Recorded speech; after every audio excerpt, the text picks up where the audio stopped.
خلاص انا اتجوزت وانا صغير. انا قابلت مراتي، قلت نفسي عايز اتجوزها نفس اليوم اللي انا قابلتها فيه. قلت نفسي عايز اتجوزها واتجوزتها. ده سيد صديقي من أمريكا، متجوز بنت أمريكية وعايشين في مصر. هنسأله شوية أسئلة النهاردة عن الجواز، وهل جوازه كلفه كتير ولا مكلفوش حاجة خالص، وهل أهل مراته اتشرطوا عليه حاجات ولا الموضوع كان سهل. يلا بينا. عايزك تقول لي تقريبا انت عشان تتجوز دلوقتي انت شاب عندك حاجة 20 سنة، you're in your 20s. 27. لا I mean whatever you're starting your life, you're someone who's like 21, 22, whatever, and you want to get engaged to your lover, like you love someone, and you want to start your life with her, and you're thinking about getting married in the next few years, for example. So about this case here في مصر انت لازم يبقى عندك شقة ولازم يبقى عندك انت صاحب الشقة ولا انت بتأجر؟ very few families that accept rent, but mostly no, they want like someone who owns the flat. Okay, so that's why I worked so hard to buy this flat. حلو ممتاز. For real, it's one of the main reason I bought the flat, because here mostly won't be accepted unless you have your own place to live. And also you have to be making at least 20,000-30,000 K a month, so you can guarantee to make her like live in the same level that she used to live with her father or her family. So for someone who's starting his life, شاب في العشرينات بيبدأ حياته، صعب جدا ان هو يقدر يعمل الحاجات دي. لازم اللي يقدر يعمل كده يكون عنده 35 وانت طالع 40. فاللي بيتجوز دلوقتي بيبقى دايما في السن اللي هو فوق ال 30. فاهم قصدي؟ فهمت عليك. 35 36 37 40 45 sometimes 50. Wow. Just to start your life, to get married. So you're gonna die soon. You're gonna die 10 years. بنبدأ بدري في أمريكا. Yeah, that's what everyone should do. نبدأ بدري. So to just get married, how easy it is in America, how easy can you get married to someone you love? سهل أوي. سهل قد إيه إن أنت تتجوز واحدة بتحبها؟ أسهل حاجة أنت ممكن تعملها. الأهل، لو في قعدة بتقعدها مع الأهل، لو أنت رحت قعدت مع أهل مراتك مثلا. على حسب. أنت قعدت مع أهل مراتك؟ أنا كنت مرتبطين بواحدة والأهل بتاعها طبعا مش ممكن تتجوزها وخلاص، لا لازم تسأل الأب، نعمل خطة بس مش هنتكلم على المبلغ أو شبكة. مش هنتكلم على الشبكة، دي حاجة مش موجودة خالص. هنا لازم يطلبوا شبكة ومهر. بالنسبة لنا في أمريكا، يعني مش بالنسبة لي بس في الثقافة الشبكة يعني slavery أو كده. فهمت علي؟ That's true. سعر البنت. لا ما فيش فكرة سعر البنت. It's like you're buying something. بالضبط. مش هو بيقول أكنك بتشتري حاجة. لو أنت رايح تدفع ثمن شبكة ومهر مش عارف إيه، فأنت بتحدد ثمن حاجة أنت هتشتريها، وده رأيي أنا كمان صراحة. I'm Egyptian, this is how I think. دي الثقافة اللي أنا تربيت فيها. Me too. بس أنا أوكي بحب الثقافة دي، وممكن ليها معنى الحركة دي. بس أنا مش عارف. بس do you think it's okay to separate two people who really love each other just for شبكة or لا. Because this happened to me when I was young.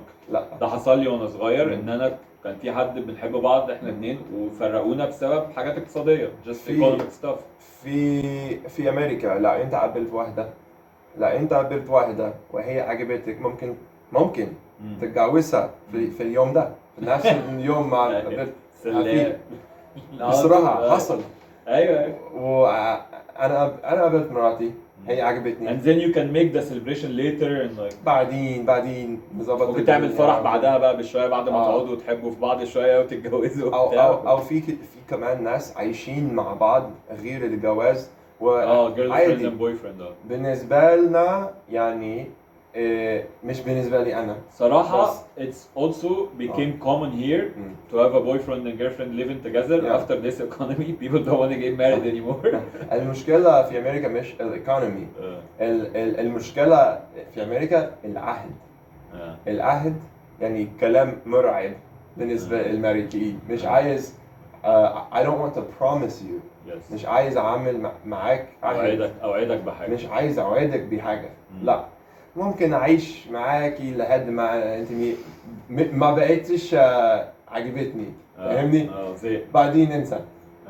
بس خلاص انا اتجوزت وانا صغير. انا قابلت مراتي قلت نفسي عايز اتجوزها نفس اليوم اللي انا قابلتها فيه. قلت نفسي عايز اتجوزها واتجوزتها.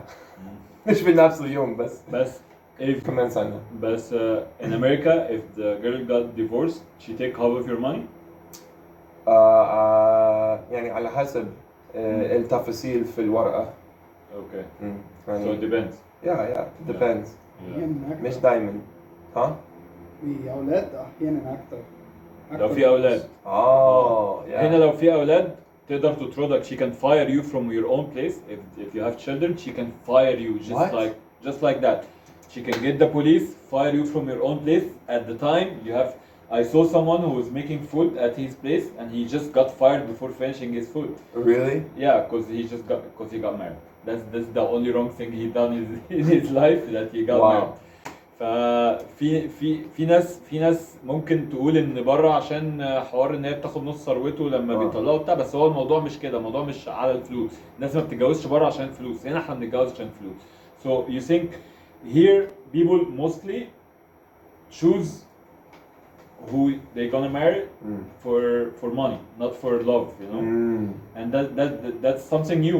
It wasn't like this like maybe 20 years ago, 10 years ago. It wasn't like that. But now the most important thing now is the economy, is the money, how you make, like how much do you make a year. That's the most important question now. Before like are you like a good guy or not, are you like a good man or not. It's more how much you make, you know. تخيل في موجود نفس الكلام في أمريكا. اوكي. ممكن مش عد مصر بس مش عد زي مصر. يعني not as much as in Egypt. بس لسه is it working still? Okay. بس لسه الفكرة موجودة. يعني واحد صاحبي gold diggers يعني. مش للدرجة دي. بس أغلبية الوقت المشكلة مش في البنت أو in the gold digger. بس في الأهل. في الأهل بيبقوا طماعين. الأب مثلا أو الأب مش عايز بنته عايشة مع واحد فاشل أو واحد مش معاه فلوس بيكفي الحاجات. فحصل لواحد صاحبي ويعني he fell in love مع واحدة وراح يسأل أبوها وهو قال له إيه؟ قال له المرتب بتاعك مش كافية. كان كام المرتب ده تعرف؟ فالمرتب ده لا مش عارف. يعني the salary صح؟ أيوة. فهو راح درس فتح شركة بقت ناجحة كويسة حلوة ورجع تاني وهو قال له اوكي تمام. جوز مراتي. جوز ابني مراتي. جوز ابني. بنت خالتي عم الجيران مش عارف. انا متلخبط في العربي شويه خلي بالك. لا بس العربي بتاعه حلو صح؟ قولوا لنا في الكومنتات يا جدعان العربي بتاعه حلو ولا لا؟ لا شغال. العربي بتاعه حلو والله جدا. انا بفكر في لسه بتعلم من قريب. بص انا بفكر في اني انزل فيديو على ازاي انا بتعلم اللغات. Start your YouTube channel and shout you out here. People will go follow you. يلا يا ريت. بالعربي? Yeah. Wow. Yeah, do it in Arabic for real. Challenging, bro. Yeah, and it will help you like to improve your Arabic. يلا أنا معك. Really? يلا. Okay, so last question. So do you think that? Okay, I understand that of course the parents doesn't want something bad for their daughter or whatever, but do you think that what I wanted to say is like it's a big deal here? Like will the daughter listen to the parents in America, for example? Yeah, that too. But also like can it be like a really deal breaker if you are working hard, you're trying your best to do, but you still doesn't have the amount of money that you need in the beginning, which is mahr and shapka, all this stuff. needs like 1 million pound at least. Yeah. Sometimes 2 million, 3 million, Yeah. depends on your class. Yeah. So if you are a good guy working on yourself, trying your best, but you don't have this amount of money, ما عندكش الفلوس الكفاية اللي تخليك تبدأ ده. Yeah. Is it a deal breaker? In America? Yeah. مش لدرجة deal breaker. Like you don't have the capital to start this project, you know, but you obviously a good guy who's working on himself and like trying to go somewhere good, you know. يعني هقول لك. Like did you have a big amount of money when you got married? هقول لك على حاجة. Okay. ما كانش معايا يعني مبلغ أو big amount. Yeah. بس كان معايا كافية يعني أنا اشتغلت صيف كامل يعني 3 أو 4 شهور حوشت حوالي 9000 دولار و يعني خلاص عملنا فرح عملنا فرح ودفعت الإيجار للبيت يعني دفعنا على العربية وخلاص عيشنا حياتنا. بس في ناس أنا أعرف ناس في أمريكا من أصحابي يعني هو بيتهيأ له لازم يبقى عنده مبلغ معين مثلا $30,000. هو عنده رقم مبلغ يعني هو بيخيله في دماغه أنا محتاج كذا وكذا عشان أتجوز. بس الفكرة دي مش بتيجي من أهل البنت. فهمت؟ مش الفكرة دي مش يعني بتجيله من ناحية البنت اللي هو عايز يتجوزها. هو الفكرة دي بتيجي من نفسه. أنا عايز أحوش كذا وكذا. مش غصب. No one is like forcing him to do it. Nobody. Yeah. فبالنسبة لي أنا That's great. لو يعني لو معايا I want her to be happy for sure.